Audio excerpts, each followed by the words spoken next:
जय श्री राम। मैं पंकज उपाध्याय ब्राह्मण इंटरनेशनल के खास प्रोग्राम ब्राह्मण संघ संवाद में आज बात करेंगे श्रीमान मोहनलाल गौर जी से। हम त्रिनगर में हैं, भगवान परशुराम भवन में। आज भगवान परशुराम भवन की खासियत, दिल्ली में उसके बनने का मतलब, मकसद और ज़रूरत, इन सारी बातों पे चर्चा करेंगे।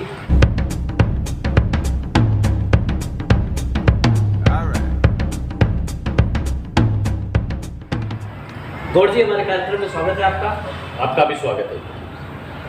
ये त्रिनगर में भगवान परशुराम भवन जी आप लोगों ने बनाया। पहला सवाल करते थे, इसका मतलब, मकसद, जरूरत क्या पड़ी और क्या सोच के आपकी समिति, आपकी संस्था ने इसका निर्माण कराया? ऐसा है जी, आज से 27 वर्ष पूर्व जी, ये जो हमारा ब्राह्मण जो संस्था है त्रिनगर की, उनको लगा कि भाई अपने जो एक समाज की कोई जगह होनी चाहिए।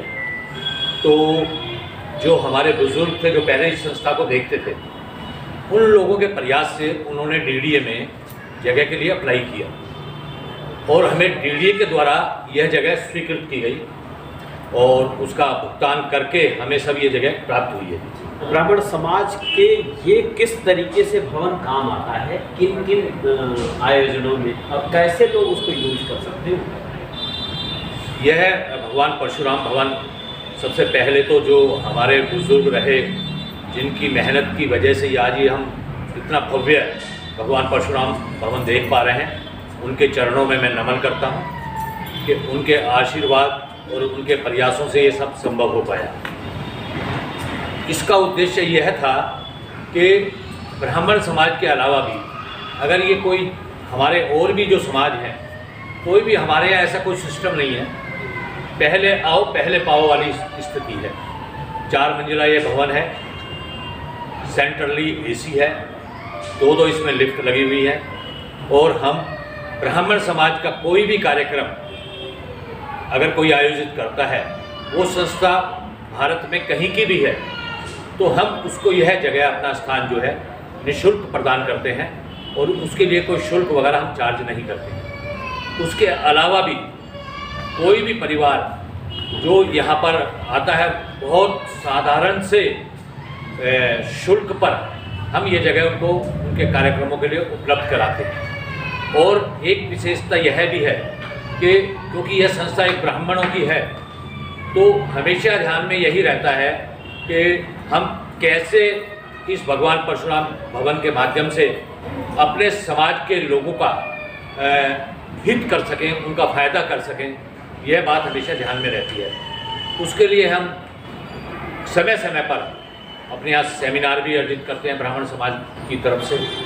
और उसके अलावा भी जो भी ब्राह्मण परिवार, चाहे वो हमारे यहाँ का ट्रस्टी है या नहीं है, पूरे हिंदुस्तान में कहीं का भी ब्राह्मण परिवार है और वह अगर इसका उपयोग करना चाहता है, तो जो हम बहुत मामूली सा जो शुल्क लेते हैं, उसमें भी 15% का डिस्काउंट उनको हम देते हैं।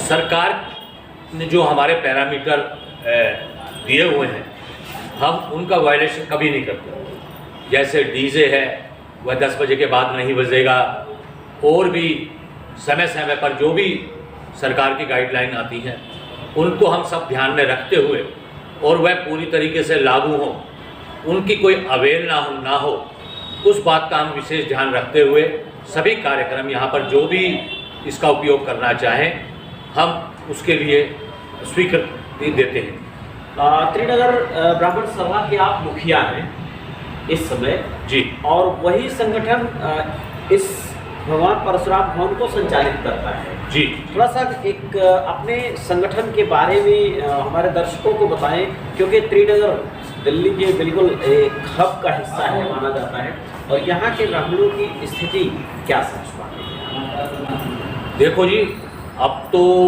वह स्थिति ब्राह्मण समाज या किसी भी समाज की नहीं रही, क्योंकि जब से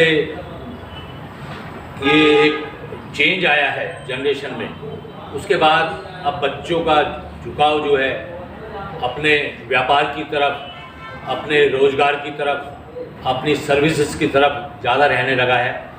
भगवान परशुराम के इस भवन का उपयोग करने के लिए यदि आप चाहते हैं, समाज के हैं, समाज के बाहर के लोग भी अगर करना चाहें तो फ़ोन नंबर डिस्क्रिप्शन में है, यहाँ बुकिंग कार्यालय का, उससे आप उपयोग कर सकते हैं। गौर साहब, एक ब्राह्मण सभा भी संचालित करने के साथ साथ आप लोग और व्यवसायों में जुड़े हैं।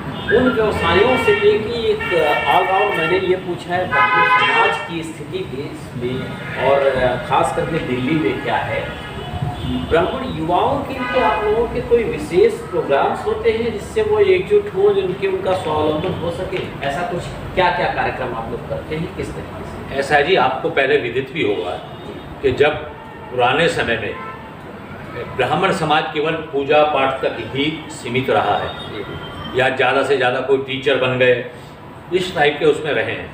लेकिन जब से ये जनरेशन में चेंज आया है तो अब लोगों का झुकाव पूजा पाठ उनके बुजुर्ग लोग ही करते हैं। नई जो जनरेशन है शायद उसमें से बहुत कम बच्चे इस ओर आकर्षित रहते हैं। उसके अलावा भी जैसे आपने अभी पूछा कि हम समाज के उत्थान के लिए हम समय अनुसार कभी भी कोई ऐसी बात आती है कि उसमें हम समाज को भगवान परशुराम भवन की ओर से कुछ योगदान दे सकें, कुछ उनकी सहायता कर सकें, तो उसके लिए भी हमारा भगवान परशुराम भवन, हमारी यहाँ की त्रिनगर ब्राह्मण सभा जो पूरे ब्राह्मण ऑर्गेनाइजेशन को यहाँ पर चलाती है, उसके माध्यम से हम इन चीज़ों का विशेष ध्यान रखते हैं। और भी मन में बहुत सी बातें हैं कि हमारे जो बच्चे हायर एजुकेशन ले चुके हैं उनको अगर कोई ट्रेनिंग चाहिए तो उसके लिए भी हम निःशुल्क यहाँ पर एक व्यवस्था कोचिंग की करने की सोच रहे हैं। अगर हमारे पास ऐसे बच्चों की संख्या अधिक संख्या में आ जाती है तो हम यहाँ कोचिंग करने की हमारी पूरी तैयारी है, ताकि बच्चों को हमारे समाज के माध्यम से उनको ट्रेन किया जाए, उनकी कोचिंग दी जाए। यह भी प्रयास हमारा आने वाले समय में रहने वाला है। ये आप लोगों की बेमिसाल पहल है, निश्चित तौर से इसमें कोई दो राय नहीं है। ब्राह्मण युवा स्वावलंबी हो, इसके लिए उन्हें क्या मैसेज देना चाहिए? हम यही एक मैसेज ब्राह्मण समाज की ओर से देना चाहते हैं कि ब्राह्मण समाज के जितने भी युवा हैं वो अपना संगठित होकर और ऐसे किसी भी कार्यक्रमों से दूर रहें जो कि समाज में विघटन पैदा करते हैं या समाज में विकृति लाते हैं।